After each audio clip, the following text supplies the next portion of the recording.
Alright mga kabrum-brum, magandang buhay mga kabrum-brum. So, for today video, ituturo ko sa inyo kung paano mag-install ng AES Mini Driving Light 60 watts na fully assemble type mga kabrum-brum. So mga kabrum-brum, i-unbox natin. So dito sa ating fully assemble type, meron na tayong stainless bracket na naka-provide. So ayan, naka-fix na rin siya dito, ayan. And then ito yung kanyang wire harness. So ito yung pinaka power relay niya mga kabrum-brum. And then ito yung pinaka LED driving na mini driving. And then sa wire harness, built-in na rin siya ng switch, ng domino switch. And then syempre, para may protection yung ating wire harness, meron din tong protective fuse. Meron siyang fuse box na meron fuse na 10 amperes mga kabrum-brum. And then mapapansin nyo mga kabrum-brum, ang ganda-ganda ng wire harness natin. Yung ating pinang cover sa ating wire harness, tape cloth, ayan o. So hindi ito yung mga tape na ordinary na nilalagay natin. So ito tape cloth, kahit na gumasgas o sumayad-sayad, hindi siya basta masisira yung ating pinaka wire. Yan. Diba? So mga kabrum-brum, dito natin yan i-install sa Sniper 155 mga kabrum-brum. So sa Sniper 155, so unang-una ang gagawin natin, tanggalin muna natin yung mga pairings. Ito ang tinanggal ko dito, itong headlight, front panel, saka yung part dito. Yan, yung pinaka-inner hanggang dito sa battery. Kasi magtatap din tayo dyan sa battery. So, yan yung una muna natin gagawin. Babaklasin muna natin yung mga kaha na yan. So, dito kasi sa motor na to, may mga naka-install na dito. Pero, hindi naman akong gumawa niyan. So, panibagong install tayo ng mini driving mga kabrum-brum. So, let's go! Sundan nyo lang yung aking video tutorial, step by step. Mga kabrum-brum, nakita nyo ba to? Itong stock horn, mga kabrum-brum. So, ang gagawin natin dyan, so ipupush natin siya pa ganyan. Yan. Natin. Yan. Kasi dito natin ilalagay yung bracket ng mini driving mga kabrum-brum, para hindi siya sumayad dito sa bracket. And then nakita nyo itong bakal na to, ang gagawin nyo dito, tutulak nyo lang siya ng konti, pukpukin nyo. Ayan. Ayan. Para pag ito naman ay gumanyan-ganyan, nag left and right kayo naliliko, hindi sasayad yung stock horn. Yan. And then ito naman, tanggalin natin to.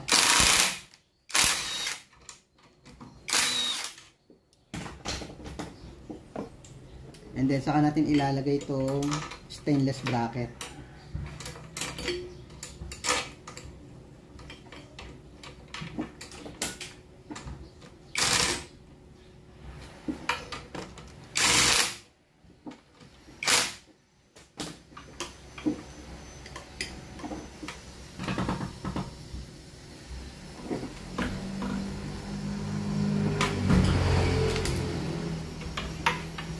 Yan.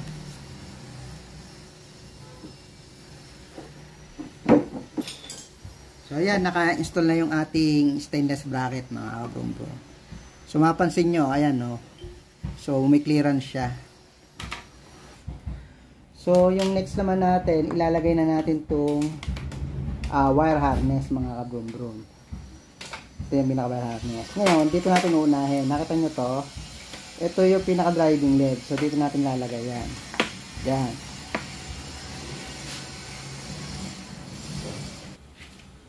Sa package nga pala mga kabrum-brum, meron na ako nilagay dyan na cable tie.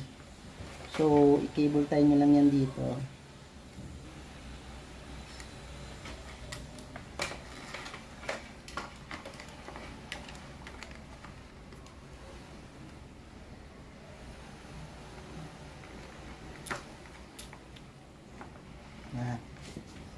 Cable tie nyo na yan dito. And then yung next, eto, nakita nyo to mga kabrum-brum, to color blue na to. Ito yung power relay. Ilulusot natin yan dito. Dito sa butas na to. Pakabila.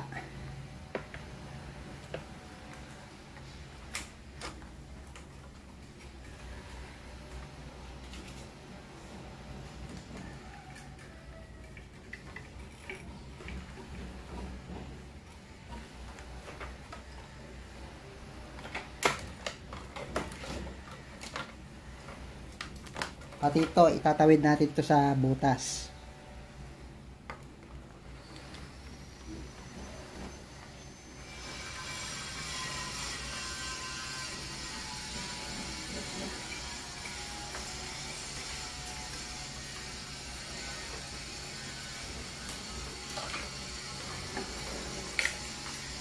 And then, ito rin, yung pinaka, yung pinaka domino switch. Ganun din, itatawid natin doon sa kabila.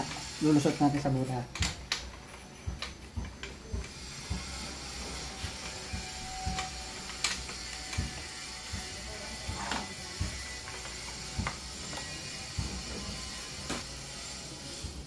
Ito rin, yung pinaka-adapter ng mini driving. Ganun din, lulusot natin din sa butas.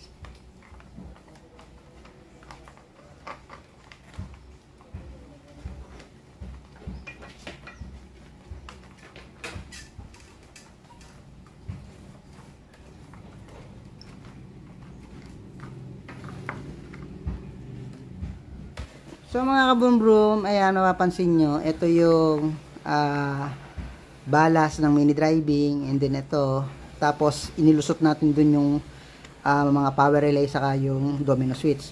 So ito lang yung matitira, itong wire na to. So itong wire na to, may nakasulat dito na positive. Yan, may nakasulat na positive dyan. So, ang gagawin natin, mga kabrum-brum, kapag ang motor nyo ay yung disusi, may makikita kayo ditong red wire, ito, saka ito yung black wire, pero ang kulay ng pinaka nasa loob nito is brown wire mga kabrum-brum. Ito yung disusi na motor, yung Sniper 155 standard version. So pag ganun ang motor nyo, ang gagawin nyo lang, dito sa brown wire na yan, hugutin nyo lang to, ganunin nyo.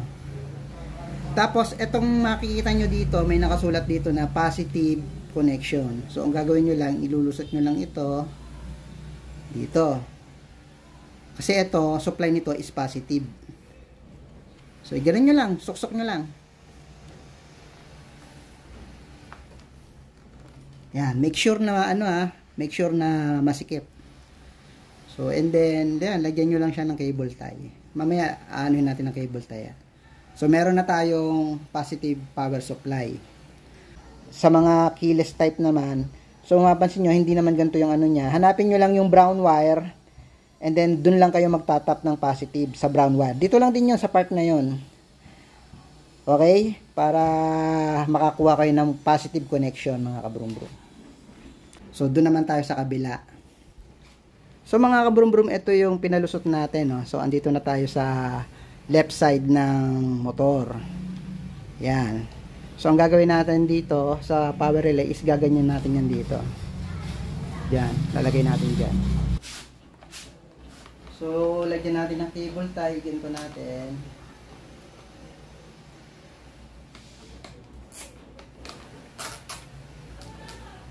Yan. So, ipipix nyo dito ng cable tie. Alright mga kabrum-brum, so ito naipix na natin ng cable tie. So dapat mga kabrum-brum, mapansin nyo, ayan so galing ito sa pinakabutas dito, papunta roon.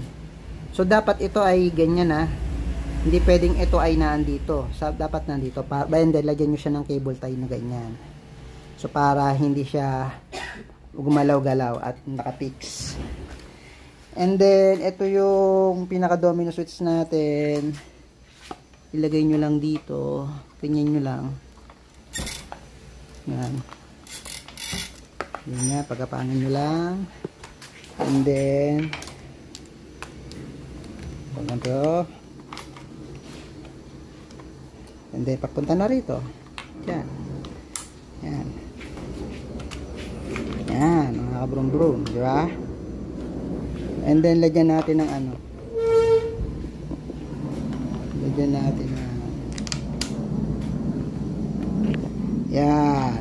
So kapag naka side mirror kayo, napalit na kayo ng side mirror, meron ako ilalagay na side mirror ano adapter ito. Yan. So yan, ganyan. Ganyan lang, pagkapangin nyo lang. And then yung wire, ganyan nyo lang. So yan. Yan na yung pinaka wire ng pinaka switch nya. Yan. And then yung last, ito yung ikakabit natin, yung may nakalagay dito na positive battery or battery positive. Ilalagay natin to, ito, itong pinaka terminal na to sa positive battery. Pagkapangin lang natin tong wire na to dito, pag ganyan, para malinis. Ilusot-lusot nyo lang, oh, ganyan nyo lang. Oh. Yan.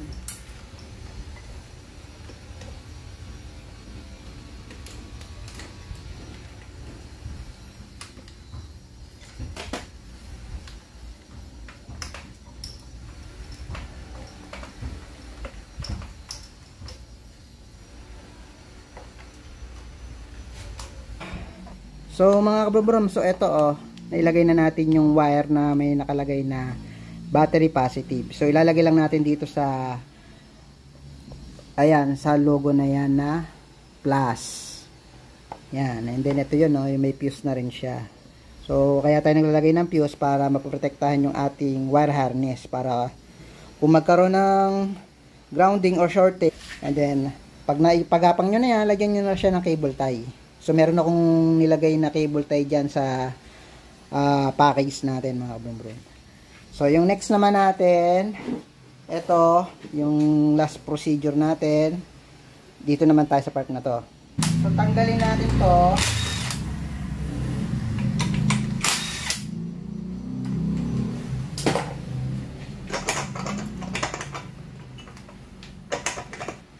Yan, so natanggal na natin. Natanggal na natin to. So nakita nyo to mga kabrum-brum, yan. Tanggalin din natin yan.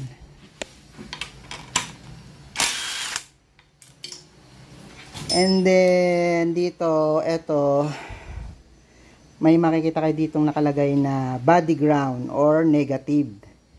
So lalagay natin yan dito. Yung tornilyo na to, ilalagay natin yan dito.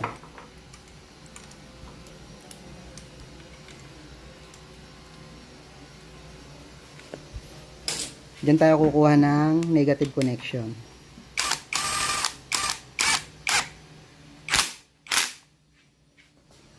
And then after nun, ibalik na natin to.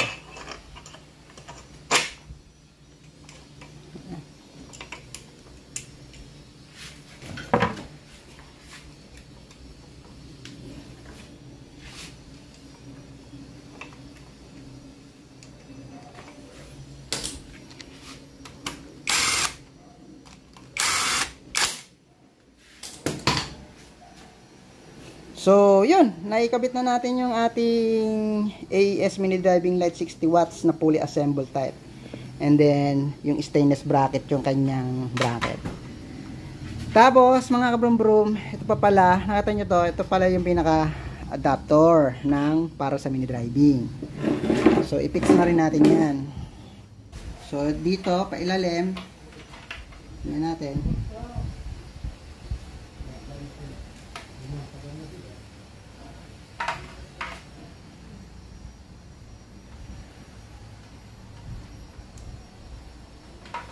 And then lagyan nyo lang dito ng cable tie para yung pinaka wire ay hindi maglundulundo.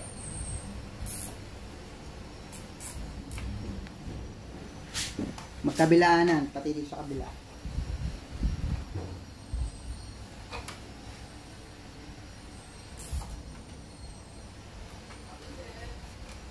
Yan, parang ganyan, no? O, di ba? Wala kang wire naman, no? Ay, ganun nyo lang yung wire and nilagyan nyo lang na cable tie. So, ayan, nakaganyan na siya. O, swabe-swabe yung ano niyan, mga kabrum-brum.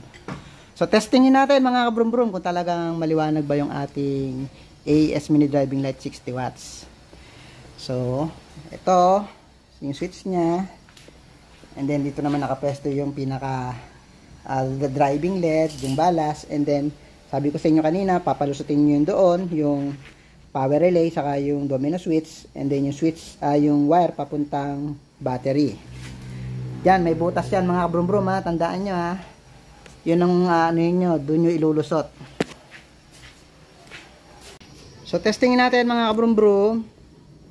So, check natin, low beam. Ayan o, ayan yung low beam o, liwanag mga kabrum-brum o, solid na solid o. Low beam white, and then yung high beam, white and yellow mga kabrum-brum. So, nagkaroon na siya ng yellow. Kasi yung yellow na yan, magagamit natin yan sa mga mauusok na lugar or mga mapagi. Or kapag malakas ang ulan. Yan. Diba? Sulit na sulit. So, yun. Ulit-ulitin nyo lang yung ating video installation guide kung hindi nyo nasundan. Ulitin nyo lang ang pagnood para ma-perfect nyo yung pag-install. So, yan mga kabrum-brum oh. Ganyan ang pwesto niya mga kabrum-brum. So, sa mga interesado, direct message lang kayo sa messenger ko, sa Facebook ko, Motosiglo Primera. So, message kayo doon kung paano maka-order ng AES mini driving light natin. Meron din tayong para sa Sniper 150 version 1, version 2. Meron din para sa Aerox, saka NMAX, mga kabrum-brum. Plug and play, easy to install, no void warranty, no putol wire, no cutting wire mga. So ayun mga kabrum-brum, follow and subscribe ng aking YouTube channel para updated kayo sa aking mga bagong video tutorial. So maraming salamat.